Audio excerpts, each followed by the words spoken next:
Ontem nós começamos a ver sobre Elias. Vimos que Elias chegou no momento de grande idolatria, que o povo estava em grande idolatria. Vimos que Elias teve coragem e falou forte com o rei de Israel.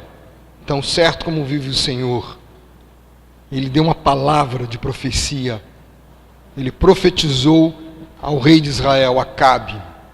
Logo depois disso, Deus mandou ele fugir. E ele foi para a escola do Querite. Ele foi lá para o Querite, para o deserto do Querite, e se isolou no deserto do Querite. E nós vamos dar continuidade. Lá, ele comeu hambúrguer de manhã e de tarde, sustentado pelos corvos. Algo sobrenatural. Mas com quem será que Elias conversou esse tempo todo?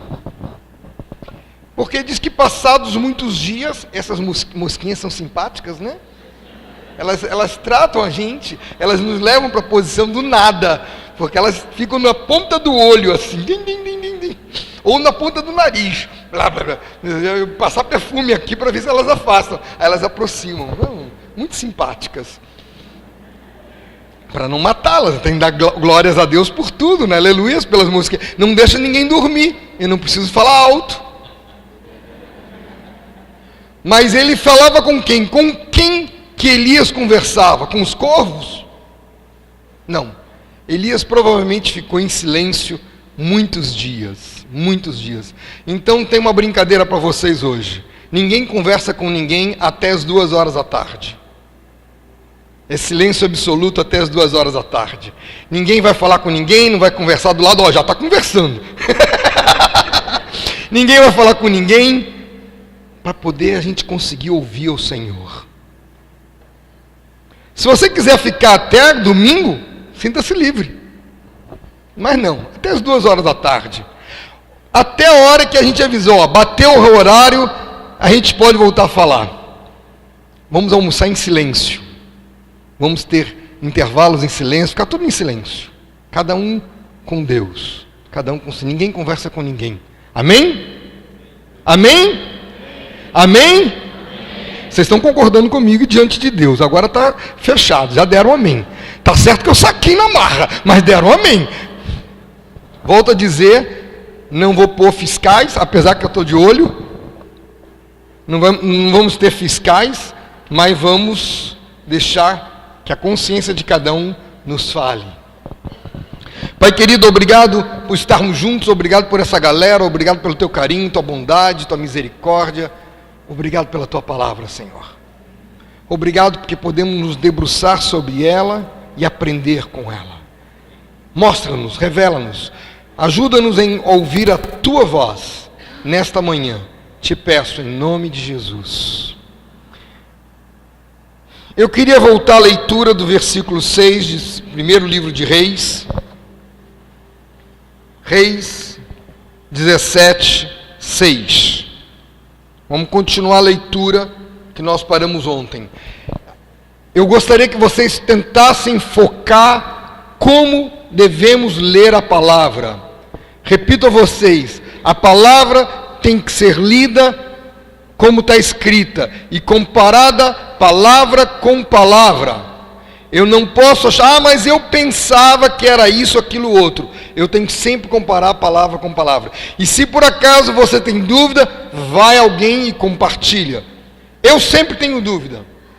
Eu nunca trago uma palavra sem antes compartilhar com minha esposa, compartilhar com companheiros, mostrar esta palavra toda. Eu passei tudo para o Bernardes lê, se ele tivesse que fazer correção, eu não tenho menor dificuldade com isso. Eu tenho que entender que eu não posso criar nada, eu tenho que falar aquilo que Deus está falando, e eu tenho que falar a palavra, eu não posso fugir da palavra.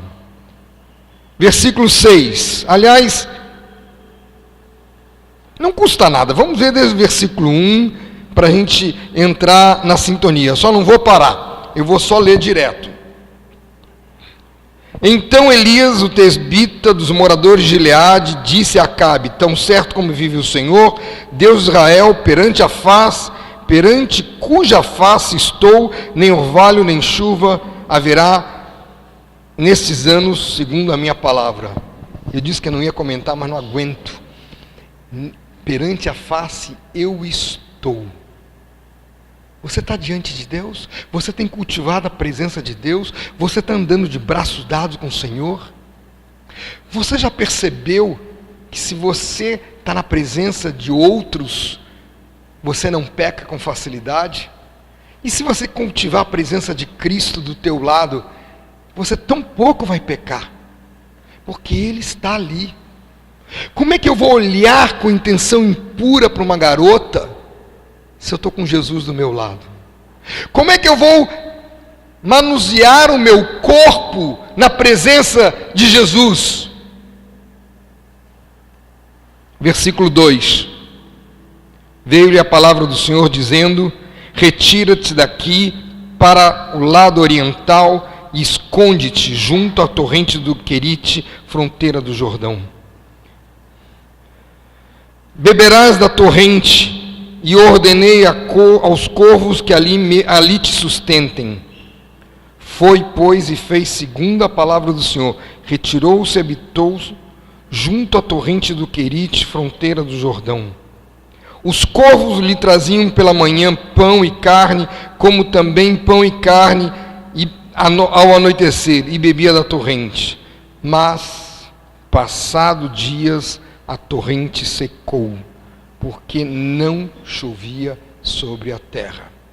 Elias está orando, clamando a Deus para que ele venha com sentença, que ele julgue a nação, que ele busque o arrependimento da nação, porque estava em idolatria, e ele viu a resposta da sua oração ocorrer diante dele. Onde ele bebia água, secou. Vocês já ficaram muito tempo sem beber água? É dificílimo, faz mal, não faz bem, ela pode nos levar à morte.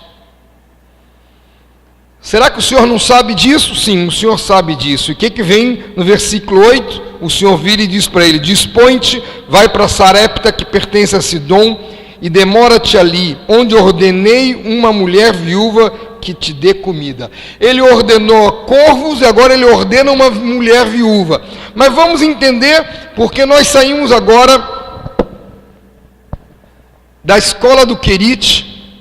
A gente sai do deserto, da escola do Querite, e vai para Sarepta. Ele vai, não mais é deserto, ele está em Sarepta. Tem algumas coisas que a gente tem que observar aqui, porque são importantes para nós. Do Querite a Sarepta é mais ou menos como daqui a Lins, 120 quilômetros, feitos como? A pé, passinho por passinho, passinho por passinho, passinho. É ótimo isso. Por isso não tinha barriga. Aqui a gente fica lutando para não ter barriga, a gente não anda. Eles andavam a pé. Agora surge uma primeira impressão em qualquer um. Ele vai agora para um território pagão, Sidom.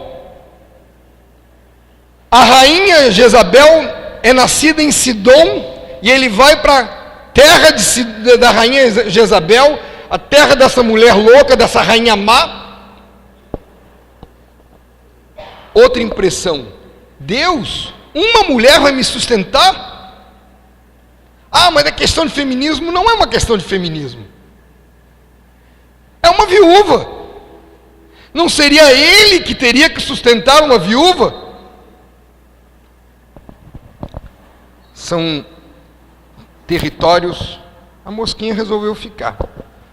São territórios diferentes e a gente precisa conseguir registrar isso e compreender completamente tudo o que se passa.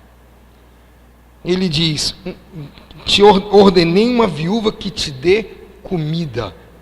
Não diz que é sustentar, mandou que dê comida, só isso, nada mais do que isso. A palavra viúva nos leva a ver uma fraqueza, nos leva a ver a desolação. A palavra viúva reflete o estado que estava Israel naquele tempo, completamente enfraquecido. Hoje uma viúva vai trabalhar, vai se sustentar, vai ter atividade. Naquele tempo, uma mulher viúva, se não tinha um homem, uma família para sustentar, ela morria, porque ninguém dava nada, ninguém dava comida, e ela ficava solta num canto até morrer de fome, ou se prostituir. Mas o Senhor diz: eu te fortaleço, eu te sustento com minha destra fiel. Isso está lá em Isaías 41:10. Essa mesma referência, Isaías 41:10, na revista e corrigida, na outra versão, diz que eu te esforço. Eu gosto muito disso, porque Deus dizendo: eu vou fazer a força por você, eu vou te sustentar. Versículo 10 de 1 Reis, continuando a leitura de Elias. Então ele se levantou e foi. Obediência pronta, sempre obediência pronta. Aqui é uma característica de qualquer profeta, de qualquer discípulo: falou, obedece. É para fazer, faz. Não fica argumentando, não fica pensando, não fica achando. Obedece. Não tem que ter primeira nem segunda impressão, tem que ter obediência. O alfabeto do discípulo não é ABCD, mas obedecer. Obedecer sempre, em qualquer tempo. Se eu ficar argumentando, já estou deixando de ser discípulo. Eu tenho que obedecer. E se eu não entender, eu posso ir aos pés do Pai, orar e pedir: Senhor, revela para mim, ou revela para minha autoridade. Então ele se levantou e se foi para Sarepta. Chegando à porta da cidade, estava ali uma mulher viúva apanhando lenha. Ela era tão pobre que ela não tinha sequer uma empregada, um empregado para catar lenha. Era ela que tinha que catar lenha. Ele a chamou e disse: traze-me, peço de uma vasilha de água para eu beber. Eu creio que depois de 120 quilômetros de caminhada, ele devia estar com um pouco de sede.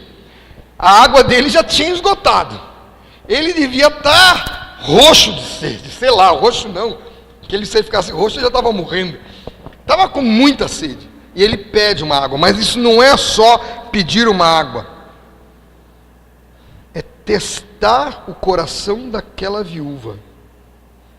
Quando o servo de Abraão vai buscar Rebeca para Isaac, ele faz a mesma coisa, pede água.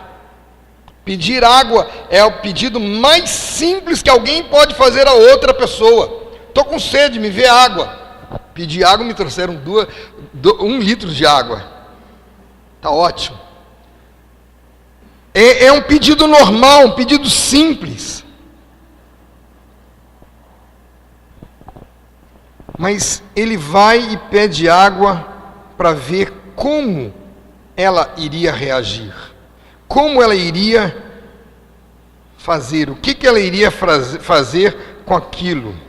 Versículo 11: indo ela buscá-la, ele chamou e disse: bom, ela vai buscar água, ela estava indo buscar água, ele disse: mas, vem cá um minutinho, traz-me também um bocado de pão na tua mão. Aí a coisa engrossou. Eles estão com seca. Já deve ter aí alguns meses de seca. A gente não tem certeza quanto tempo, mas alguns meses de seca. Vocês estão aqui há 3 ou 4 meses sem chover. Campina Grande, em fevereiro desse ano, quando estivemos lá, estava já há 3 anos sem chuva. Os irmãos de lá recebem água nas suas casas 2 dias na semana. Qualquer um que lavar o carro é multado com uma multa enorme, porque não se pode lavar carro, não se pode lavar a casa, não se pode lavar o chão, E os vizinhos denunciam, porque a água é um negócio muito precioso. Nós não sabemos o que é seca. Eles ainda têm água. Aqui não tinha água. Aqui era seca. E ela pede, e ele pede, corrijo, um bocado de pão. Primeira impressão de novo. Ele é um explorador. Além de água, ele quer pão. Deve estar com fome. 120 quilômetros não se faz em um dia. Agora a gente faz 120 quilômetros em uma hora e pouca. Que vai de carro de um lado para o outro. Provavelmente ele deve ter levado alguns dias caminhando. Parando no alto do sol, descansando, caminhando à noite. Fugindo do sol debaixo de alguma árvore, se é que tem árvore. E ele pede um bocado de pão. Versículo 12. Porém ela respondeu. Ela estava indo buscar água, ele pede pão e ela para e ela responde. Tão certo como vive quem? Quem? Não, olha o que está escrito aqui, o Senhor, mas que Senhor? Tão certo como vive o Senhor? Teu Deus. Teu Deus. Ela sabe que Baal não está fazendo nada. Baal é o Deus da chuva. Ela sabe que aquele homem que veio não estava com roupas de sidônio. Ele estava com roupa de judeu. Então ela diz, tão certo como vive teu Deus. Ela não está falando no nome do Deus dela, porque o Deus dela ali estava dando nó na cabeça dela. Como certo vive teu Deus. Nada tenho cozido. Nada tenho cozido. Há somente um punhado de farinha numa panela e um pouco de azeite na botija. E vês aqui, apanhei 2 cavacos e vou preparar esse resto de comida para mim e meu filho. Comê-lo-emos e morreremos. Ela está sem nenhuma esperança. E vem um homem pedir pão para ela. Tirar o resto da esperança dela. Como é que é você? Como é que tem sido você diante da situação difícil? Você não tem situação difícil? Você tem situação difícil.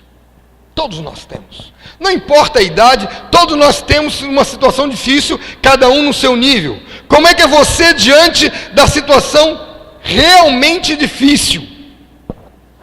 Você, não é nada, tiro de letra? Eu não estou falando de câncer. Câncer a gente não faz nada. Câncer é bobeira. Eu estou falando do teu amigo que fala mal de você. Eu estou falando do teu irmão que te provoca ira. Eu estou falando de uma ordem que você recebe, que você não entende ou que você não concorda, mas você tem que obedecer. É uma situação difícil, real. Como é você diante dessa situação difícil? Você crer contra a esperança? Você acredita que é capaz de haver uma transformação? Ou você fica sem fé e incrédulo? Estão conseguindo ver aqui entre meus dedos? Jesus disse, se você tiver fé como um grão de mostarda. Olha como é pequenininho um grão de mostarda. Não dá nem para segurar. Vai cair. Um grão de mostarda. Ali em cima tem 2 mesas, um prato em cada mesa. Está cheio de grão de mostarda. Eu gostaria que você pegasse um e guardasse para você. Porque a quantidade de fé não importa. O que importa é fé em Deus. Eu tenho fé em Deus, é Deus que faz. Porque o grão de mostarda é tão pequeno que a gente mal consegue ver. Mas se você tiver fé como um grão de mostarda, dirá esse monte, sai daqui e vai para lá, e ele vai. Como é que é a tua fé? Você está como essa mulher viúva ou você está cheio de fé? Está aqui. Ninguém consegue ver. Nem eu consigo ver às vezes. Mas tá certo, eu sou coroa. Está parte do pedaço não enxergar direito. Vocês podem pegar ali em cima na saída, cada um grão. Pedir os irmãos que têm durex, e se quiser, colhem na contracapa da Bíblia, do caderno de vocês, porque senão vocês vão perder. Porque ele é muito pequenininha. Como é que é você? Você tem fé em quem? Em Deus? E aqui nós vamos ver que a principal função, principal trabalho na escola de Sarepta é desenvolver a fé. A fé de Elias e a fé da viúva. Não é uma fé solitária, é uma fé dupla, dos dois, crendo juntos.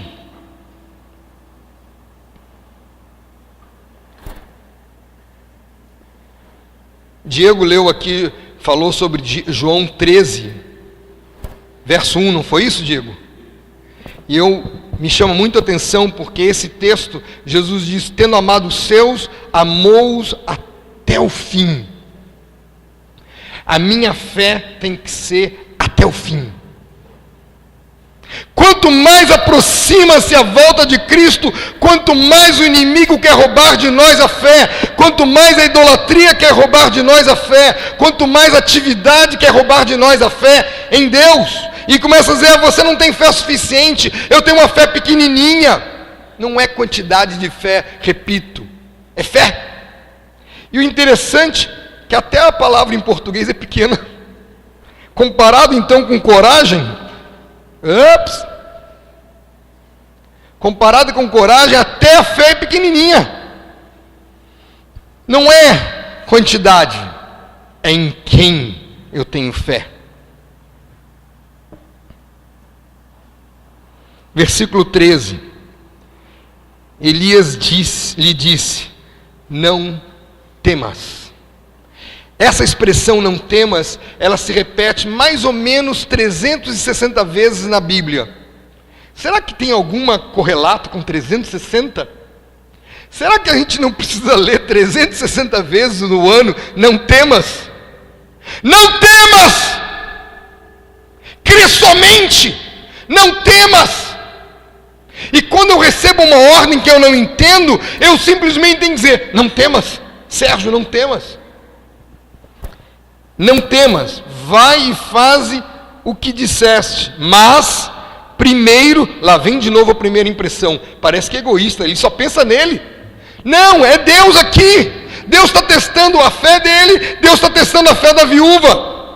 Mas vai e faze primeiro, mas primeiro faze dele para mim um bolo pequeno, e traze-mo aqui fora, depois farás para ti mesma e para teu filho. Aí vem uma declaração bombástica, porque assim diz o Senhor, Deus de Israel, a farinha da tua panela não se acabará, e o azeite da tua botija não faltará, até ao dia em que o Senhor fizer chover sobre a terra. Até o dia! Não é que ele mandou um caminhão de 1 tonelada de farinha e jogou na casa dela, não é que teve 1 tonelada de azeite e jogou na casa dela, é um milagre contínuo todo dia. Ele tinha fé, ela gerou fé nela, e diariamente eles colocavam a mão naquela botija e tiravam o fim. Todos os dias era o último punhado de farinha e faziam pão. Era o último copo de azeite, tinha uma quantidade de azeite, e fazia um pão. Não sei se vocês já tiveram essa experiência. Eu e minha esposa já tivemos essa experiência. No tempo das vacas magras, quer dizer, magras não, esquálidas, raquíticas, desérticas, daquelas magrinhas assim, no tempo que a gente não tinha nada dentro de casa, e não tinha comida suficiente, era tudo muito regradinho, todo mundo fica esbelto, magrinho, bonitinho, naquele tempo da elegância. Eu recebi uma visita de um pastor dos Estados Unidos, e ele trazia notícias de um irmão que tinha se mudado para os Estados Unidos, e nós queríamos ouvir testemunho dele, a gente queria ouvir testemunho daquele irmão, e o irmão já estava morando há 1 ano nos Estados Unidos. Nós não tínhamos grandes notícias, e ele chegou no horário do grupo caseiro, e eu fui me empolgando, disse, fica conosco, vamos ouvir testemunho dele. E quando eu vi, eu tinha convidado 25 pessoas a mais para comer lá em casa. Tinha uma torta fria. Você sabe o que é torta fria, né? É pão, maionese, pão, maionese, pão, maionese e aleluia. É aquele recheio profundo. Tem ali no meio um cheirinho de carne aqui, um outro cheirinho de carne ali, mas dá para o gasto. 2 ervilhas em cada canto para poder ficar verdinho, tem um equilíbrio. Está ali, pão, maionese, aquele negocinho. Era um pão e maionese para 4, mas comeriam 5. E eu convidei mais 25. E a Zoé olhou para mim e disse, vamos orar. E nós oramos. E a Zoé foi cortando. A Zoé tem uma forma de cortar espetacular. É feito fatia de supermercado de hambúrguer, de presunto. Na mão fina aqui. Foi cortando. Quando chegou no meio, o pão não saía do meio. O pão não saía do meio. E ela cortava, e todo mundo comeu, e todo mundo repetiu. E aquele pão a gente comeu ainda no dia seguinte, e no outro dia. Multiplicação é fé, é o Senhor fazendo, odiando hoje, não é só lá, é hoje, aqui e agora. E você? Como é você? Você tem tido essa experiência? Isso marcou a nossa vida. A minha, da minha esposa e dos nossos filhos. Nós não tivemos multiplicação de farinhas aí, tivemos multiplicação de torta fria. Como é você? Como é você? Como é que está a tua fé? Como está a tua fé? Jesus está voltando e você está crendo que Jesus vai voltar? Eu, quando tinha 12 anos de idade, ainda não era convertido, eu era frequentador de igreja, esquentador de bancos, polidor de banco, né? A gente senta e vai pulindo, né? Vai daqui a pouco pule mais um pouquinho aqui, daqui a pouco pule mais. Todo mundo pule o banco nas costas, a gente dá um polimento no banco. Se você reparar, o banco de igreja nunca precisa de polimento. Tem sempre gente suficiente para polir. Mas com 12, 13 anos de idade, eu dizia que eu não ia morrer, que eu ia ser arrebatado. Com 18 anos, repeti a mesma coisa. Quando me converti com 24 anos, comentei a mesma coisa.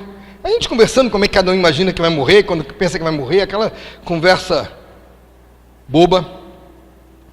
E aí Marcos Moraes vira para mim, você sabe o que você está falando? Não tenho a menor ideia, mas você é arrebatado. E ele me explicou sobre o arrebatamento da igreja. Ele me explicou sobre a volta de Cristo. E eu tive certeza que eu não vou ver a morte. Estou com 62 anos de idade. Não creio que o Senhor vai levar mais muito tempo para chegar. Não estou na idade de ir para partir para o Pai. Ainda estou com bastante idade para viver. E você? Está se preparando para a volta de Cristo? Como é que é você em relação à volta de Cristo? É tão forte isso para mim, que quando eu fiquei doente, a minha filha número 4, tive 5 filhos, todos são numerados para a gente não perder a conta. Número 1 está casado, tem um garoto chamado Rafael. Número 2 está casada, tem uma menina chamada Anitta. Número 3 está no braço do Senhor. Número 4 está trabalhando como enfermeira numa aldeia de índio. Número 5 é barbeiro lá em Salvador. Por isso que eu tenho barba também, né? Eu tenho meu barbeiro particular. E a filha número 4 vira para a mãe e diz assim, não se preocupe não, o pai não vai agora não, ele disse que só vai quando Jesus voltar. E acabou. Fé! Certeza das coisas que se esperam, convicção de fatos que se não veem. Fé! Em 2012 tivemos um retiro em Lins. Nós estivemos aqui em Lins em 2012.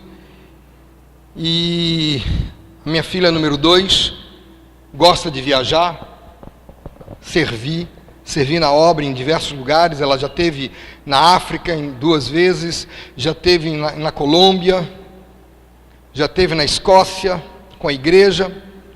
E um irmão vira para ela assim, minha fofa, se você quer casar, fique, não viaje, porque viajando você não vai casar. E ela disse, opa, ficou.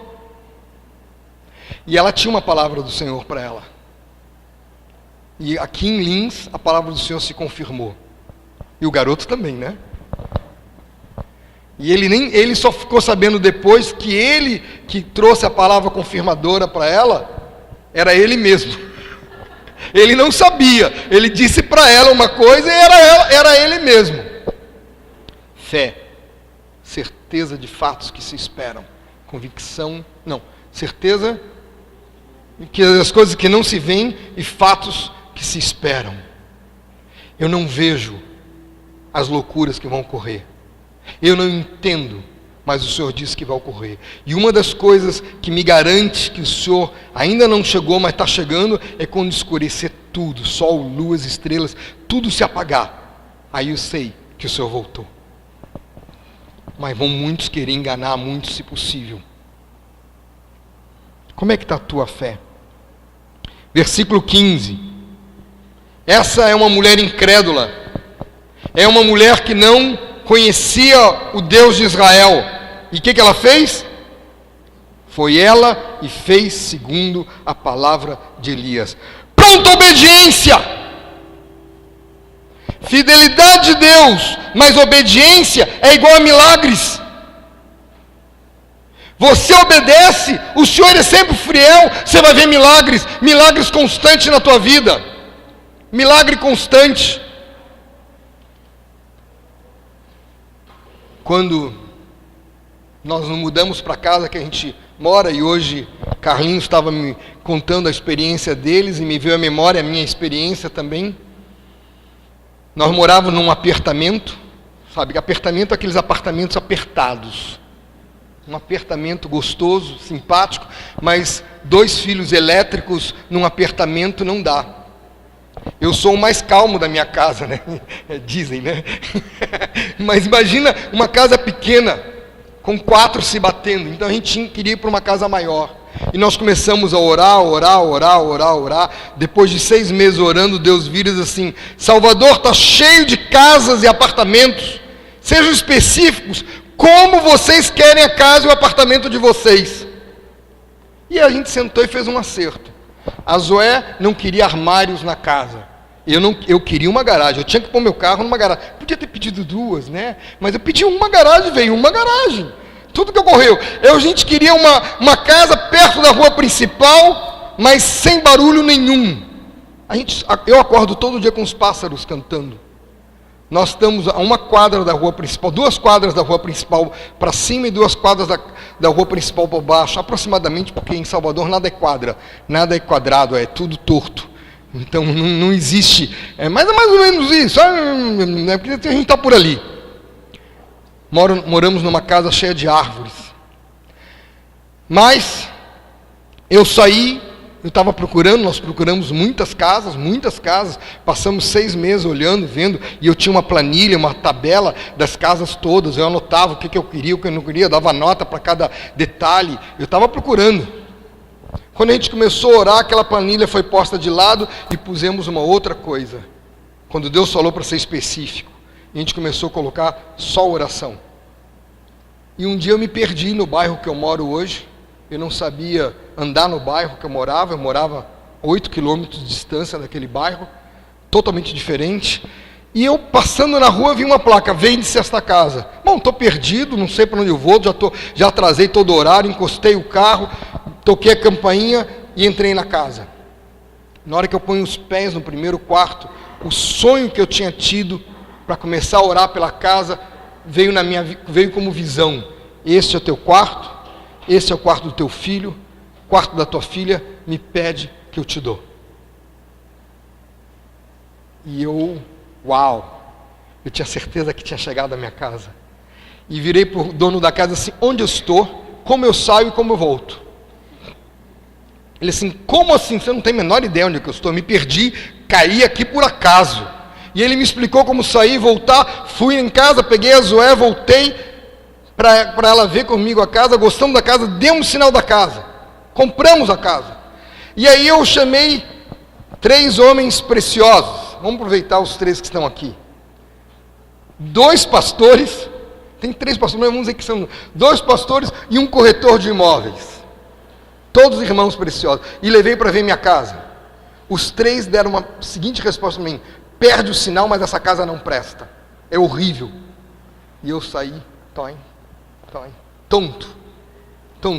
E aí eu encontro com o Mário Roberto, nós morávamos um de frente para o outro, um prédio de frente para o outro, no mesmo bairro. Ele assim, parece que um caminhão passou por cima de você. Eu contei rapidamente o que ocorreu e ele me fez uma pergunta: você está orando para quem? Para Deus ou para homens?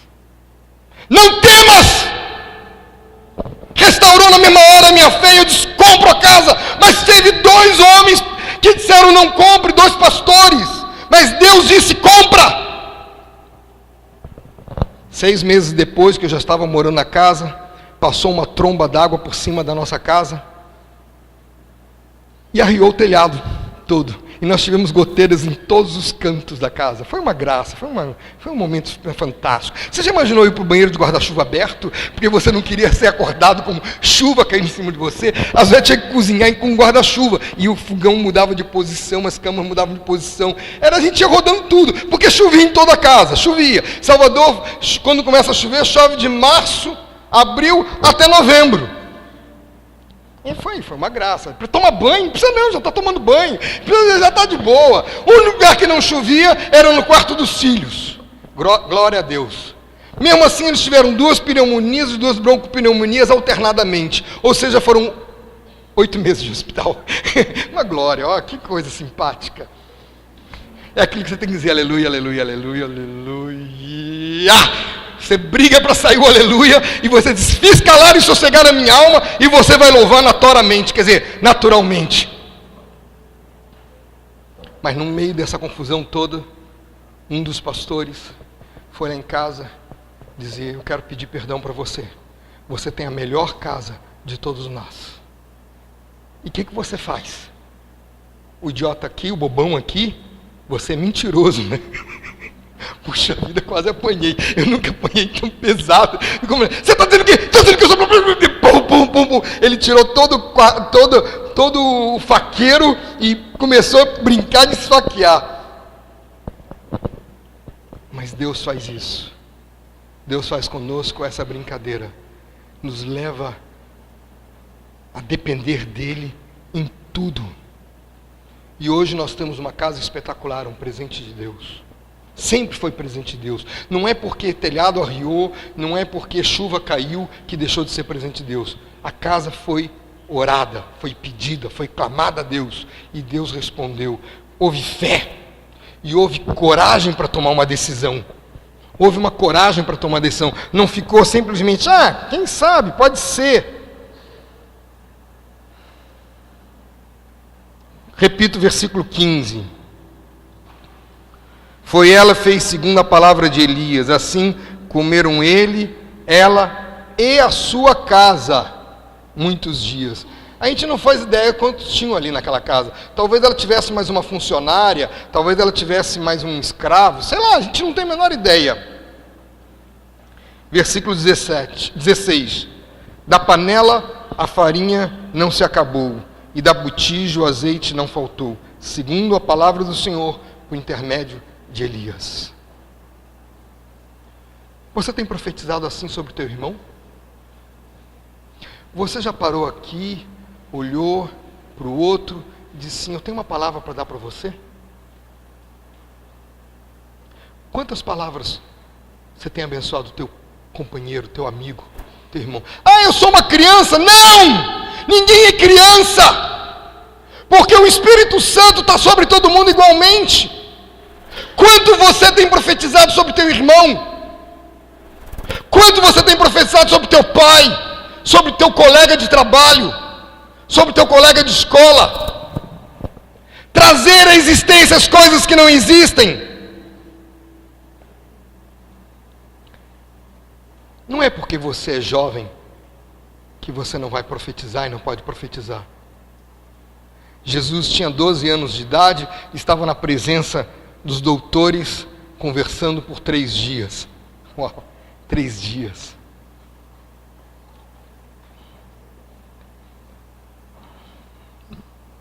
Buscar em primeiro lugar o seu reino, e todas as coisas vos serão acrescentadas.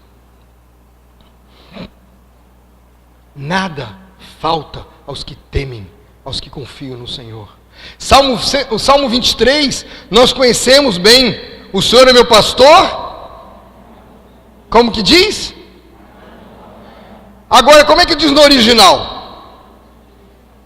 O Senhor é meu pastor, não sentirei falta de nada. Eu estou suprido nele, Ele que me supre. Não é Ele que tem que me dar. Eu sou suprido nele. A presença dele é suficiente para mim. E assim a gente faz com todas as coisas. Tudo é debaixo de oração. Tudo. Não existe nada que não seja debaixo de muita oração e contínua oração. Exercendo a fé e profetizando com coragem. Exercendo a fé, orando, exercendo a fé e profetizando com coragem. Corajoso não é aquele que não tem medo. Corajoso morre de medo, mas faz. Se borra todo de medo, mas faz. Quantos de vocês já foram para o professor de vocês profetizar a palavra de Deus? Corrigir a besteira que ele falou. Teve uma discípula lá em Salvador, que o professor começou a falar sobre criacionismo versus evolucionismo. E ele começou a falar besteira, ela levantou a mão, ele disse: professor, não é assim, isso é uma teoria. E ele virou na frente de toda essa: não me diga que tua avó é Eva. A irmãzinha, com toda tranquilidade: eu prefiro ter uma avó Eva do que uma avó macaca. Foi para a diretoria, né? Óbvio. Foi parar na diretoria. E na diretoria, ela falou: ele falou isso, e eu respondi no mesmo nível dele. E a diretora mandou o professor calar a boca e voltou as costas. Ela voltou. Qual de vocês tem coragem para poder trazer a verdade de Deus ao lume, à frente, com clareza? Quanto o nome de Cristo tem sido escarnecido nas escolas, nas faculdades, nos trabalhos, e a gente covardemente cala a boca. Eu tenho que ter coragem de falar. Eu estava casado, tinha pouco tempo de casado, talvez 1 ano, 2 anos, e um chefe, um dos diretores da empresa que eu trabalhava, vira para mim e diz assim: você é mormon? Eu disse: não. Por quê? Porque eu te provoco, e você não tem reação nenhuma. Eu disse: yes, Jesus, valeu. Essa que tá bom, estou conseguindo. Eu estava doido para matar o chefe, mas eu não podia matar o chefe. É chefe? Eu disse: não. Eu sou discípulo de Jesus. E eu empreendi com o Senhor que a boca fala do que o coração está cheio. Estou falando de mim. Aí o chefe vira para mim: você está dizendo que o meu coração está cheio? Me soltou um palavrão desse tamanho. Eu disse: tu dizes. Nunca mais esse cara me tratou diferente, senão como o Dr. Sérgio. Antes era Serginho. Ô seu estagiário. Eu não era estagiário, eu era advogado. Eu tinha 28 anos de idade. Mas eu era tratado com desprezo. No dia que eu encarei o chefe e falei com ele com veemência e com educação, eu recebi respeito dele. E você? E os teus colegas? Você está usando da coragem ou você está se escondendo atrás da sua idade? Ah, eu sou garoto. Que garoto? Todos nós temos ou não temos dentro de nós a plenitude de Deus.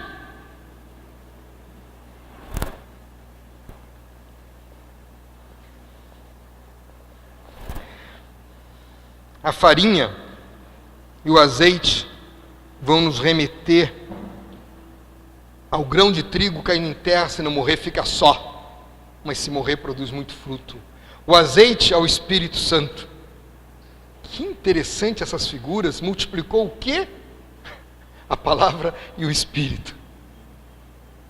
E quanto mais você dá, quanto mais você tem para dar. Quanto mais você se projeta em fé, quanto mais fé você tem.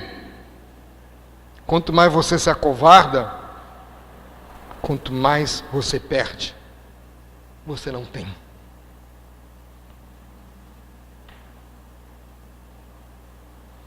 O Senhor nunca faltou com os seus santos. O Senhor nunca deixou de ser fiel. Nunca. Lembro de uma vez também que nós estávamos fazendo uma viagem para o interior, era 350 quilômetros de Salvador, e nós fomos, atrasamos, passamos num lugar, outro lugar, numa casa de irmão, outra casa de irmão, e os 30 quilômetros finais estava noite escura, breu fechado, e eu estava com um carrinho novinho, não sei que carro é, porque eu nunca me lembro o carro que eu tenho. Eu tinha um carrinho novinho, tinha 1 mês, 2 meses de comprado, e o pneu furou. E furou o pneu, com a primeira reação, aleluia, obrigado Jesus, encostamos, pegamos os celulares, não tinha lanterna, hoje eu tenho lanterna, pegamos os celulares e fomos lá trocar pneu. Mas eu não sabia onde é que ficava o step, descobri que o step ficava debaixo do porta-malas. E as malas todas por cima, então esvazia o porta-malas inteiro, tira todas as malas. O carro tinha 5 passageiros, todos com malas e presentes e coisas. Tiramos tudo do carro, tiramos o pneu. E, quer dizer, tiramos não, eu tinha um filho. Para que tem um filho? Vai trabalhar, bom, meu filho. Bora. Meu filho foi lá fazendo e eu com a lanterninha. Eu estou aqui feliz da vida com a lanterninha, com um celular. E trocamos o pneu. Foi uma certa dificuldade, porque tivemos que achar a chave de roda, que não tínhamos a menor ideia onde é que ficava a chave de roda, a menor ideia onde ficava o macaco. Nunca tinha visto macaco, até sei que tem macaco. Aí começamos a debruçar, procurar pelo carro macaco. Eu descobri que fica tudo no porta-malas, mas eu não sabia onde ficavam essas coisas. Mas hoje eu já sei, já cresci um pouquinho. E trocamos o pneu e colocamos todas as malas de novo no lugar, pneu no lugar, as malas no lugar. Fomos procurando para ver se não tínhamos perdido nada no chão. Enquanto a gente está procurando, passa um carro por nós. Daqui a pouco, uma batida de carro. O silêncio tomou na gente completamente. Eu, Zoé, meus filhos e minha mãe estávamos no carro. Ficamos silenciosos. Entramos no carro, dizendo: Jesus, obrigado, Jesus, obrigado, Jesus, obrigado, Jesus, obrigado. Era a única coisa que eu podia dizer. Eu não sabia o que estava ocorrendo. Fomos devagarzinho. A 15 metros de distância de nós, o carro tinha batido em vacas no meio da estrada. Boi, gado, no meio da estrada. O cara estava inteiro, estava todo inteiro, o carro esbugalhado. Era um homem sozinho dentro de um carro. Mas imagina se eu vou com toda a velocidade, quer dizer, toda a velocidade, 80 km é toda a velocidade. Se eu vou e bato naquelas vacas com 5 pessoas dentro de um carro. E a gente falou: oh, que preguinho abençoado aquele, glória a Deus, obrigado pelo esse pneuzinho furado. E eu e meu filho: obrigado porque eu troquei o pneuzinho. Sim, obrigado porque você trocou o pneuzinho furado. Somos gratos a Deus por todas as coisas. Estamos profetizando, estamos vivendo assim essa realidade. Mas a escola de Sarepta não é só o início da multiplicação da farinha. Parece que tudo estava tranquilo, estava bem, o Senhor está multiplicando. Mas versículo 17: depois disso, adoeceu o filho da mulher, da dona da casa, e sua doença se agravou tanto que ele morreu. Uau! Primeira impressão de novo. Qual é a tua, pai? Eu estou obedecendo e morre.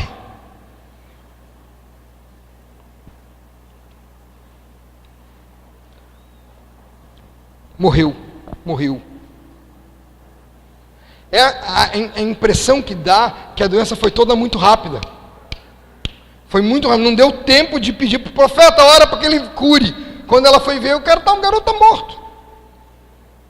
Nós já tivemos doença com os filhos, eu não sei o nome, mas vai enchendo umas bolinhas de pus e vai subindo e entra pela boca e pode matar uma criança em questão de horas.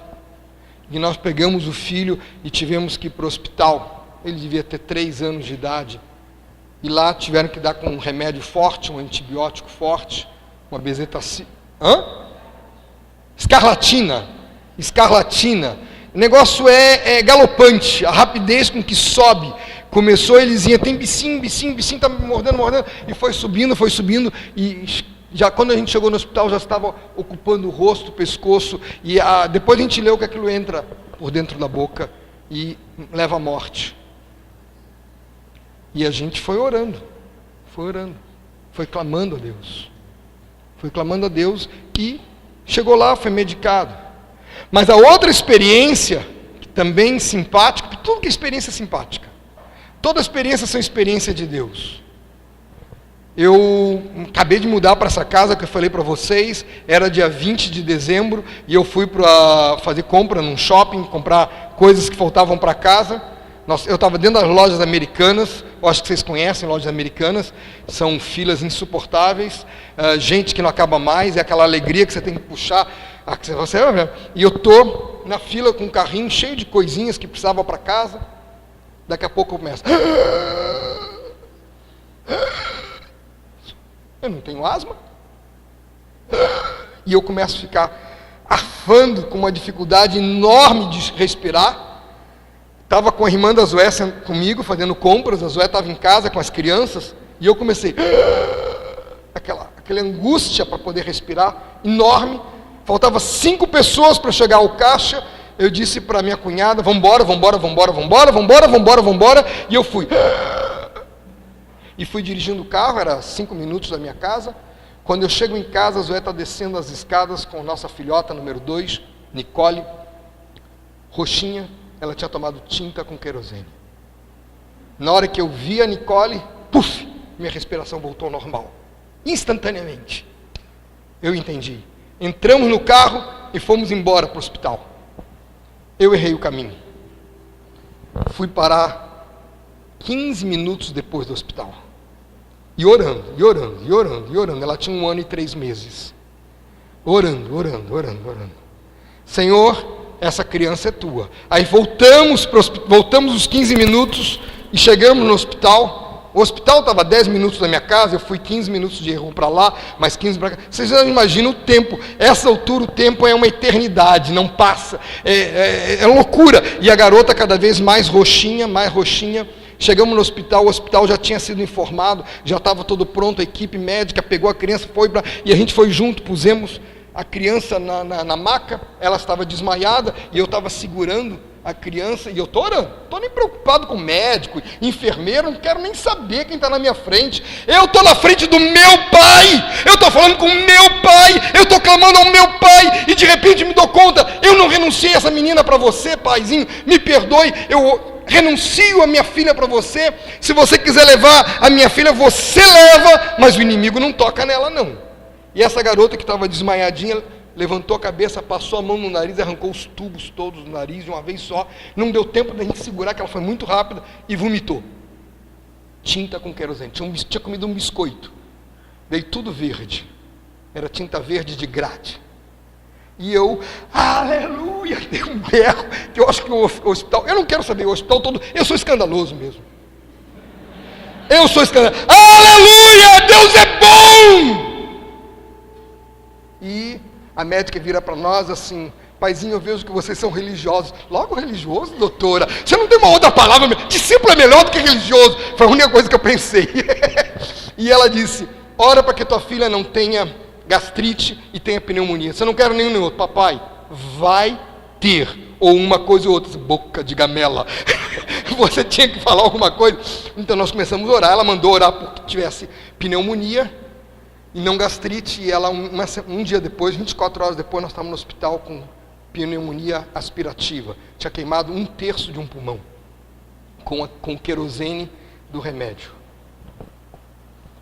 Mas o pai estava presente o tempo todo. Nós estávamos num clamor o tempo todo. Não quer dizer que não tem lágrimas, mas até hoje quando eu falo eu choro. Não quer dizer que não tem um lágrima, mas tem tudo isso. Mas temos um pai verdadeiro que não nos abandona. Aí essa menina melhora e pergunta, filhinha, por que você fez isso? Aquela pergunta que a gente não deve fazer. É gagal. Legal o que, guria? Tinta verde, mingau verde. Você não é lagarta. Aí, 10 anos depois, ela tinha 11 anos, ela teve múltiplos abscessos hepáticos. Ou seja, ela tinha mais ou menos 10 furúnculos dentro do fígado. E fomos de novo, uma batalha de oração, de clamor. Aí quando ela saiu do hospital, disse assim: filha, você está proibida de voltar para o hospital. Olha bem, teu pai está te proibindo. Você só pode voltar para o hospital para ter filho. Chega! Teu pai não aguenta essa brincadeira. Então o que Deus faz? Ela volta para o hospital quando eu estou viajando. Olha que simpatia.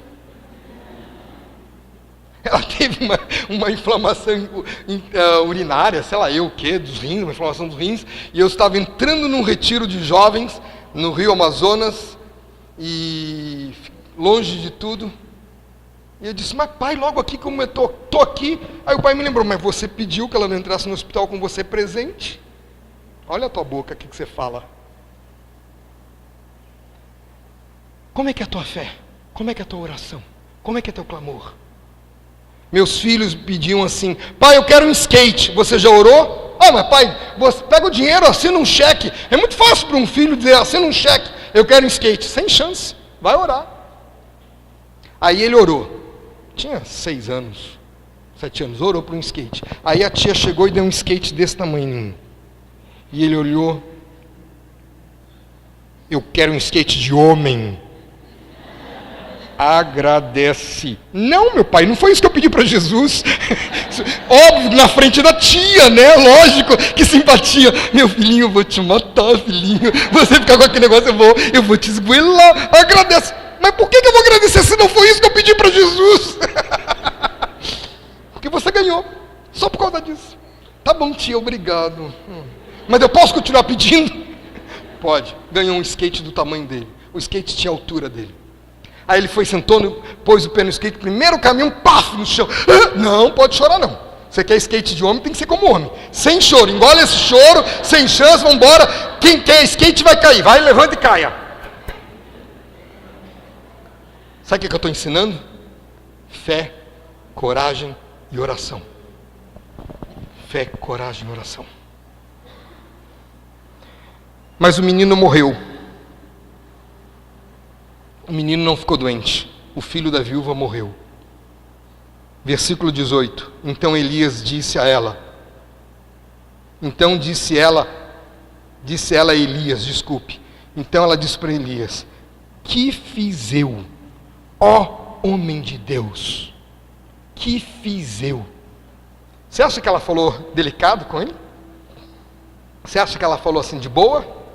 Tá braba? Qual é a tua, homem? Está fazendo o quê? Veio aqui, olha o que ela diz: viesse a mim para trazer à memória a minha iniquidade e matares meu filho. Ele se torna culpado pela morte do filho dela. Ele joga sobre ela a culpa, ela joga sobre ele a culpa. Provavelmente ela já tinha sido impactada pela presença do homem de Deus. Lógico, ela viu que a botija não faltava farinha, nem azeite, não, da panela não faltava farinha, nem azeite da botija. Eu troco tudo isso, tá? Mas tudo dando a mesma coisa lá. Eu troco botija com panela, panela com botija, mas vai dar tudo no mesmo. Ela já sabia disso. Ela já sabia quem era esse homem.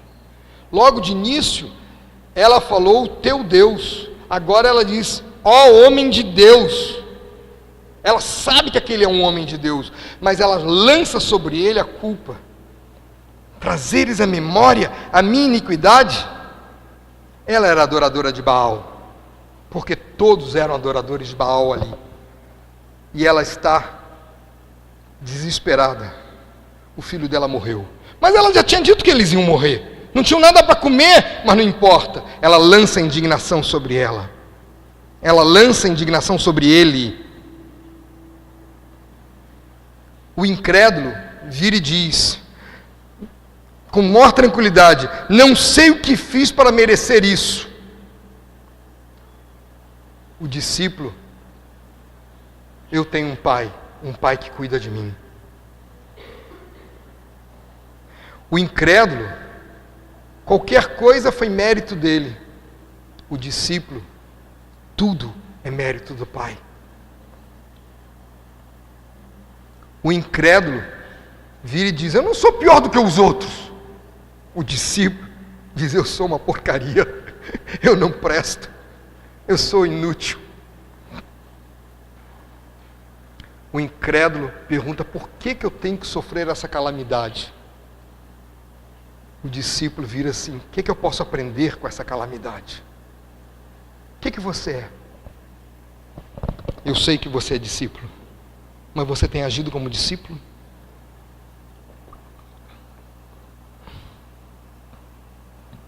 Versículo 19.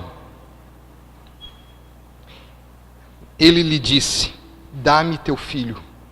Tomou-o nos braços dela e o levou para cima, ao quarto onde ele mesmo hospedava, e deitou em sua cama. Saiu da presença dela. Aquela mulher está braba. Aquela mulher não está de boa. Aquela mulher está desesperada. Seu filho morreu. Você não sabe o que é isso. Se você não teve um filho ainda, você não sabe o que é um filho morrer. Nosso filho número 3 nasceu, viveu 9 horas e meia e morreu. Tinha microcefalia, isso há 25 anos atrás. Hoje, nós sabemos que é uma coisa bastante comum. Naquele tempo era muito raro, muito raro. E foi uma semana de loucura. Foi uma semana em que a gente foi confrontado, segundo a segundo, com a fé, com a nossa postura. E eu sempre conversei muito com os meus filhos. Sempre conversei muito com todo mundo. Não tem problema que me pergunte. E eu cheguei para os meus filhos e disse: olha, nosso bebê não vai ter sobrevida. Usei essa palavra, sobrevida. Nosso bebê vai morrer. Aí meu filho vira para mim e diz assim: por que Jesus está matando as criancinhas? Se Jesus não está matando, tá. Tia tal abortou, tia tal abortou, tia tal abortou. E ele foi e me levantou 6 nomes. E agora o nosso bebê era o 7º nome. Aí eu descobri 2 coisas: falo alto demais e criança ouve tudo. E não tem jeito. E a pergunta dele, ele ficou me olhando: por que Jesus está matando as criancinhas? Ficou me encarando. Não tenho a menor ideia. Você vai ter que perguntar para Jesus. Eu não sou Jesus. Pergunte para Jesus. E a irmã estava do lado, ela ficou: sim, pai, e aí? Vamos perguntar para Jesus. E oramos naquele dia. E são muito interessantes porque cada um tem seu horário de falar. Uns falam de manhã, outros falam de tarde, outros falam de noite. Cada um no seu horário. Minha filha fala de manhã, ela tinha 5 anos de idade, levantou. Jesus me respondeu. Disse: o que Jesus disse? Jesus está nos experimentarmos para adotarmos filho. De onde é que você tirou esse português? Pingo de gente.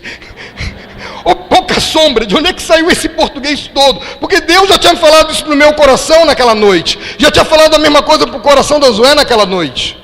Na anterior, separadamente. Para a gente ter um coração pronto para adoção de filhos. Tá, me controlei. Fui para o meu quarto, chorei um pouquinho, aquietei, voltei. Aí passou o dia inteiro, chega de noite, meu filho assim: Jesus me respondeu. E é sempre assim, né? Jesus me respondeu. O que foi? Jesus está nos testando para a adoção de filhos. Aí eu não me controlei nada, eu chorei mesmo na frente dele. Como é que 4 pessoas recebem no mesmo dia, em 24 horas, a mesma resposta? É ou não é o nosso Pai que está dando a resposta? É Deus! Isso não quer dizer que a partida da criança foi assim, serena, tranquila. Foi forte. Morreu, morte é sempre morte. Há uma separação, ele está nos braços do pai, está muito melhor, está de boa, muito melhor. Tive que dar um nome, porque ele viveu 9 horas e meia, então teve que ter registro de nascimento, guia de sepultamento, registro de óbito, todo um processo, tinha que ter caixão, foi todo um trabalho. O caixão, na realidade, era uma caixa de sapato quase, né? Era pequenininho. E aí tem sempre um precioso que fala besteira para você. Esses preciosos são sempre irmãos preciosos. São aqueles irmãos escolhidos a dedos para provocar a você ao raiz do cabelo. E chega uma irmã e diz assim: você só deu esse nome porque ele morreu. Porque se ele não morresse, você não ia dar esse nome. Sim, flor do dia. O nome dado para o garoto foi Esdras. Passado algum tempo, eu estava orando ao Senhor e o Senhor perguntou: você sabe por que eu pedi para você dar o nome de Esdras? Você já viu o significado de Esdras? E Deus me levou ao significado de Esdras: socorro de Deus. E Deus me diz: meu socorro vem sempre com a morte. Que consolo é isso? Jesus morreu na cruz para me colocar na presença do Pai. E aquele garoto partiu para que nós tivéssemos um coração aberto para adoção. E eu me tornei como é que se diz? Não, aquele negócio que leva a criança, que a gente brinca. Eu me tornei um cegonho. Um cegonho. Mais ou menos 20 crianças nós adotamos naqueles tempos. E eu procurava assim: pai, eu estou ficando velho. Eu não adotar uma criança RN, recém-nascido, tá ficando velho. E Deus disse: não adote agora. Quando chegar os teus filhos de adoção, vocês vão saber. Pai, e Deus mandou, mas tantas vezes eu parar de procurar e eu não procurei mais. Passou 1, 2, 3, 4, 5 anos, 6 anos, 7 anos. Estevão estava com 14 anos, Nicole com 12 anos de idade. E a irmã da Zoé chega de férias em Salvador e chega muito doente. Chega no final de 99, não foi? No final de 99, 27 de dezembro de 99, e no dia 2 de janeiro, nós fomos ao médico, e o médico disse que ela tinha câncer em alto grau, e que ela precisava no mínimo 1 ano de tratamento. Depois descobrimos que era 1 ano de vida que ela teria. E eu chego em casa, sentado na mesa, nós 4 sentados, mais os 3, a minha cunhada e os 2 filhos, tinha um 7 anos, outro 10 anos, e digo para a mesa toda: olha, tia Lídia está muito doente, tia Lídia tem câncer, e isso não importa, criança tem que aprender a ouvir e se encarar, e a tia Lídia precisa no mínimo 1 ano de tratamento. O garoto de 7 anos virou: oba, meu aniversário de 8 anos vai ser aqui. Criança, tem muita comida aqui. Reação da criança número 10. Reação 10 de uma criança. Meu filho de 14 anos vira na mesa inteira e diz: nossos bebês de adoção chegaram. 7 anos depois, nunca conversamos entre nós sobre isso. Era eu e o pai, e meu filho com 14 anos diz: nossos bebês de adoção chegaram. E foi de fato que ocorreu, nossos bebês de adoção chegaram. Que não eram mais bebês, né? Era 8 e 11 anos quando eles foram adotados. Herança adotiva. Oração, oração, fé e coragem. Fé e coragem. Fé e coragem o tempo todo. E esse homem pega o filho, leva para o quarto dele, separado, e ele vai para o quarto de guerra dele. Era o quarto que ele se escondia, era o quarto de oração. Ele leva para o seu canto e começa, versículo 20: então clamou o Senhor e disse: ó Senhor meu Deus, também até a esta viúva com quem me hospedo afligiste matando o filho. Ele derrama o coração dele diante do Pai. Ele também está angustiado. Até a esta, não basta a mim, afligiste também a esta mulher.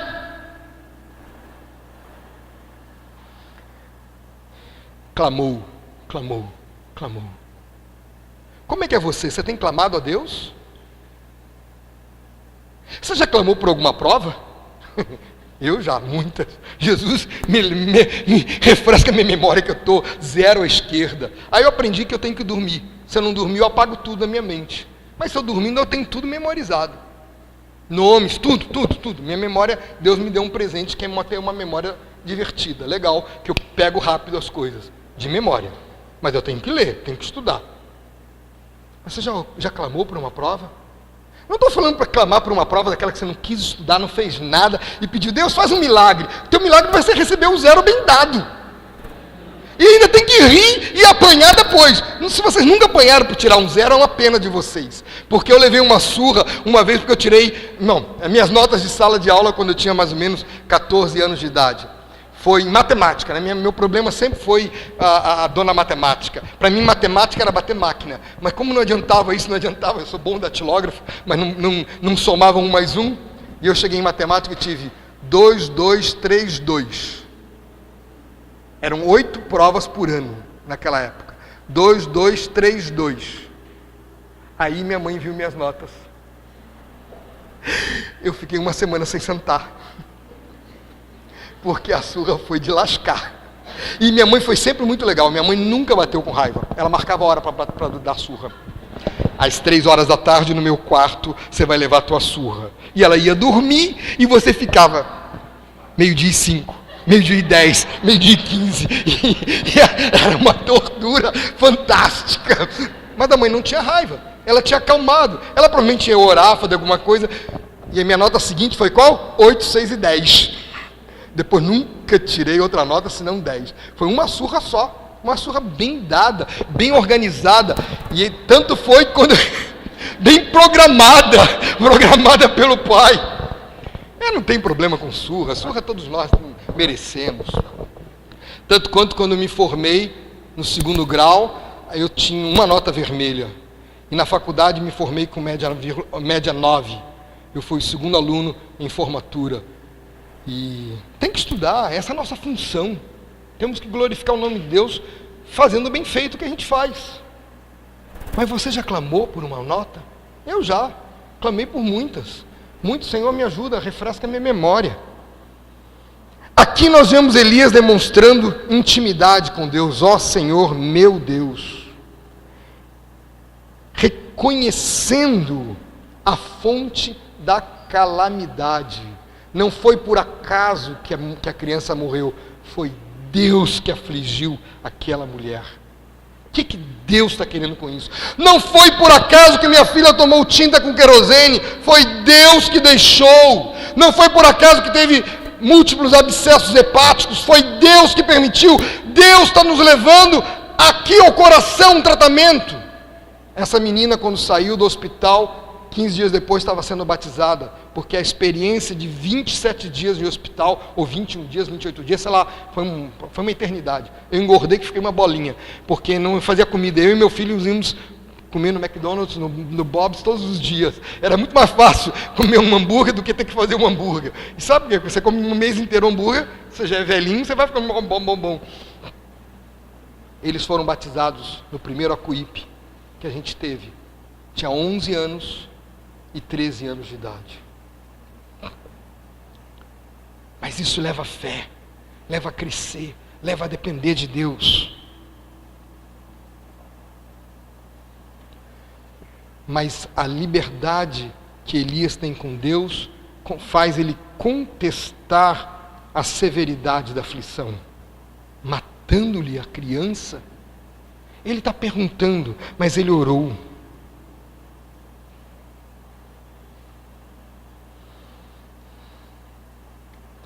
Temos 4 declarações importantes para o momento de aflições. Estou aqui porque é desejo de Deus. Eu estou aqui porque é desejo de Deus. Estou sob o cuidado de Deus. Estou sendo treinado por Deus. Eu não sei onde que eu vou parar, mas estou sendo treinado por Deus. Ele me mostrará os seus propósitos. Hoje a gente fala rindo dessas coisas, a gente dá umas boas risadas, faz umas boas piadas, mas nos dias era angústia. E tinha um filho te olhando o tempo todo.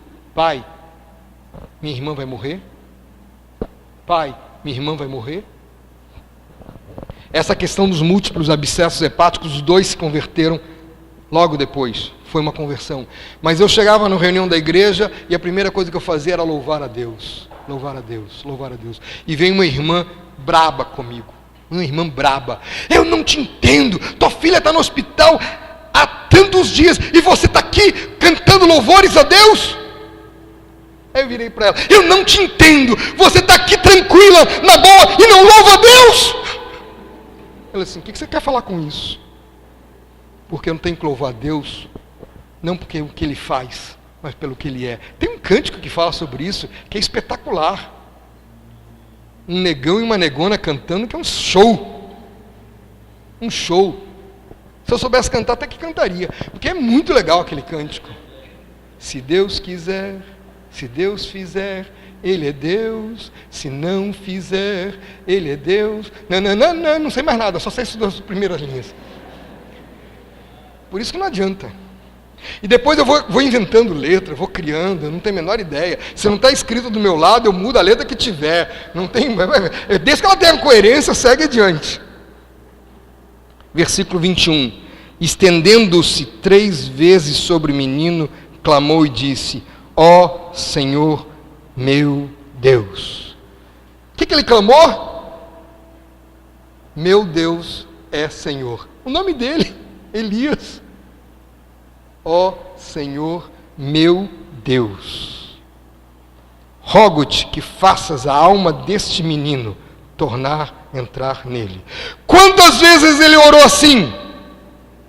3 vezes. Agora, e você?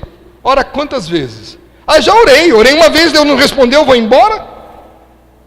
Ou você persiste na oração?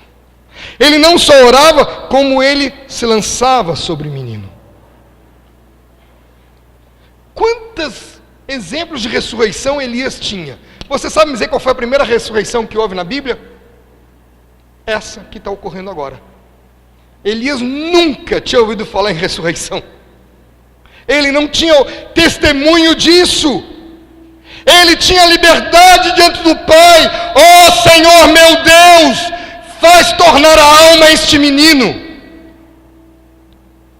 E ele orou, e ele orou, e ele orou. Quantas vezes você tem orado por uma coisa que você sabe que Deus quer te dar? Quantas vezes? Uma vez e acabou? Insiste até receber? Eu prefiro insistir até receber. Eu prefiro insistir, mas sempre insisto naquilo que eu sei que Deus quer me dar. Se Deus não me falar, não vou insistir. Se eu sei que Deus quer me dar, eu vou insistir. Tiago 5,16, ele diz: muito pode por sua eficácia a súplica do justo. Muito pode por sua eficácia a súplica do justo. Não é que eu sou justo, mas eu fui justificado pelo sangue do Cordeiro. Pai querido, ajuda-nos a entender essa palavra. Ajuda-nos a levar à profundidade. Ajuda cada um de nós a poder não desistir na primeira negativa. Leva-nos adiante, Pai. Te peço, em nome de Jesus. Só por curiosidade, os ressuscitados, o primeiro a ser ressuscitado foi esse garoto. Elias orou por algo que nunca ninguém tinha orado. Você tem essa coragem de orar por algo que nunca ninguém orou? E na Bíblia nós temos mais 8 casos de ressuscitados. Sendo que o último caso, que a gente vê em Hebreus, ele fala de versos mortos que foram ressuscitados e foram vistos por sua família. Mas, e eu? Estou pronto para orar por isso? Estou pronto para clamar a Deus?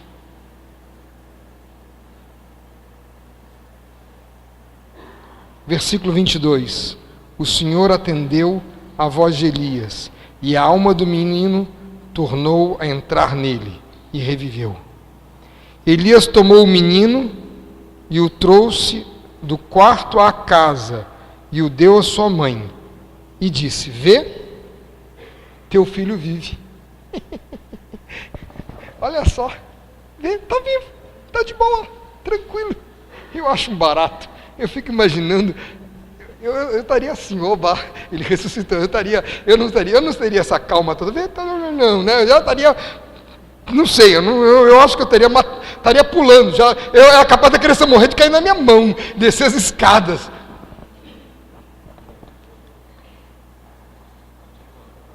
Hã? Não tinha problema de coração.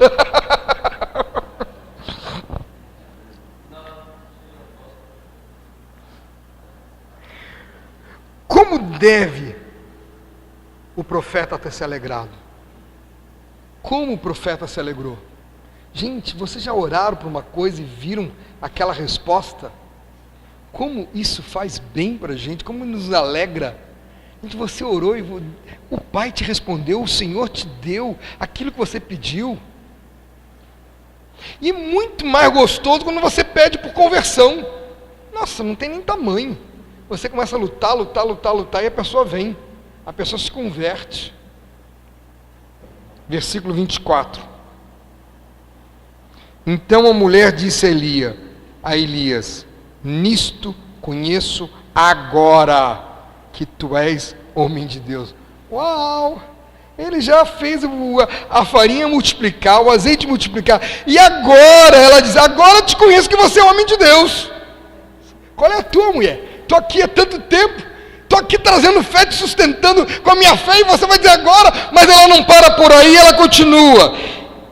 Agora reconheço que és homem de Deus. E que a palavra do Senhor que está na tua boca é verdade. Será que eu posso ter uma palavra na minha boca que não seja verdade, mesmo sendo um profeta de Deus? Será que a palavra que está na tua boca pode não ser verdade? A palavra do Senhor na tua boca é verdade.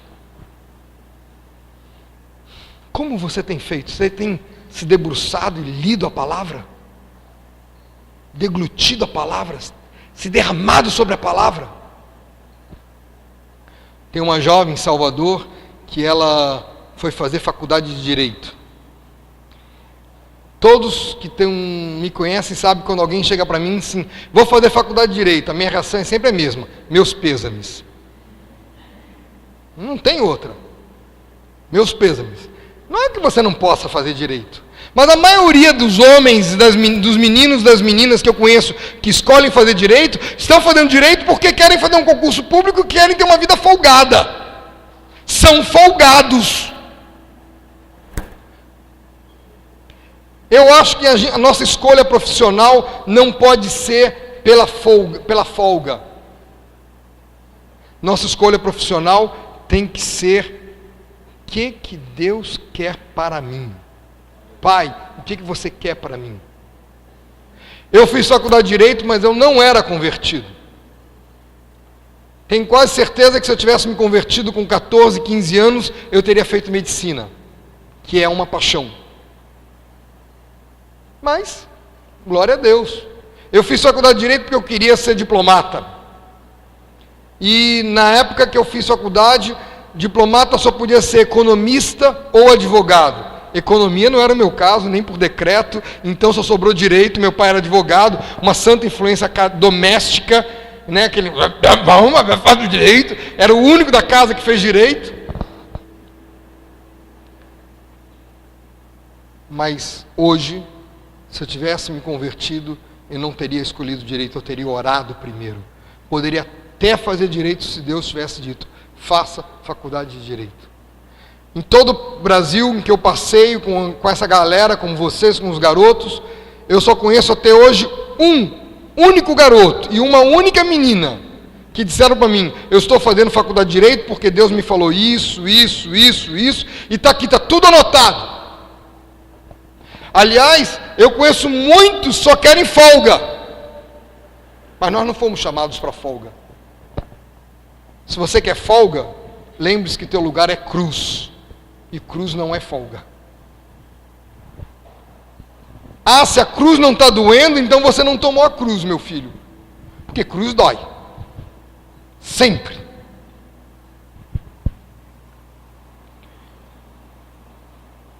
Que palavra está na tua boca? Que palavra está na tua boca? A palavra de Deus? Pois essa menina, como advogada, ela chegava do escritório e ela ouvia muita pornofonia, era muito palavrão que se dava no escritório, e falava, era muita besterol, e ela dizia para mim, sempre, até hoje ela faz isso, ela chegava e ia direto para o quarto dela, e ela ficava tomando banho na palavra, ela lia 30, 40 minutos a palavra, para depois sair e estar com os irmãos, porque se ela disse para mim, tio, se eu for direto estar com os irmãos, eu vou querer dar tapa em todo mundo e sair na pornografia também, na pornofonia, palavrões. E você? E você? Você passou por Querite? Você topa o Sarepta, porque logo chegaremos ao Carmelo. E o Carmelo é fantástico. Mas só chega no Carmelo quem passa por essas duas faculdades. Opa, faculdade? Pode ser. A gente às vezes brinca dizendo que ali é o ensino fundamental, o ensino médio, e a gente chega no ensino superior. Não, isso não é ensino superior, não. Não é assim. Mas é uma graduação. Nós temos que crescer no Senhor cada vez mais. Pai querido, obrigado por essa galera. Obrigado pela tua bondade, tua misericórdia. Eu quero pedir, Senhor, que tu nos ajudes a ver mais e mais o que tu estás querendo fazer conosco. Leva-nos adiante. Não nos deixe ficar acovardados e medrosos. Eu te peço, em nome de Jesus. Amém. Só para dizer para vocês mais um testemunho de oração, fé e coragem. Eu estava num trabalho, eu era advogado ainda, meu último emprego de carteira assinada como advogado. Meu chefe, durante 6 anos, 7 anos, ele dizia para mim todos os meses: vou te demitir, você não mente, eu preciso te demitir. E eu dizia para ele a mesma coisa: você só vai me demitir quando Deus permitir. E aí, na minha cara de pau, porque afinal de contas eu tenho um pai, tenho um Deus, tenho um Senhor, eu cheguei para o meu chefe e disse: você pode me demitir. Agora chegou o momento de você me demitir. Aí ele disse: eu não te demito, se você quiser você pede as contas. Eu disse: olha, preste atenção, Deus me disse que você pode me demitir, mas eu vou te dizer em outras palavras: Deus me disse que chegou a hora de você me demitir. Me demita. Você está pedindo as contas? Eu não estou pedindo as contas, você vai me demitir. Doido de pedra. Pensando bem no dia. E fui embora para casa. Eles nunca fui demitir. Vou te demitir. 15 dias depois eu estava demitido. Fui o único funcionário, o último funcionário a ser demitido. Todos os demais tiveram que entrar na justiça para receber seus direitos. Eu recebi tudo integralmente. E fui embora. Nós temos um Pai. Nós temos um Pai. Amém? Mesmo que o meu Pai terrestre morra, nosso Pai Celeste, Ele vive eternamente.